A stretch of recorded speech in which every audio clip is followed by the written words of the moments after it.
Hey everyone, today I'm going to show you how to fix slow download speeds on Telegram and make your downloads faster.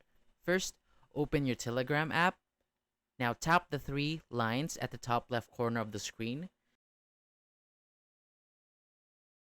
Go to Settings, then scroll down and tap on Data and Storage. Next, under Disk and Network Usage, tap on Storage Usage. Now tap on Clear Cache. This clears up space and sometimes it helps your downloads go faster. And once that's done, go back and tap on data usage. Now tap on mobile scroll. Now tap on mobile.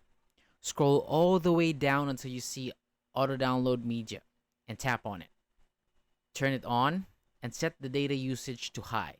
You can also choose what type of files will download automatically while using mobile data. After that, go back and tap on Wi-Fi and do the same thing. Then go to roaming and repeat the steps there too. And that's it.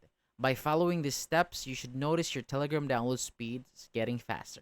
Thank you so much for watching, and I'll see you on the next one.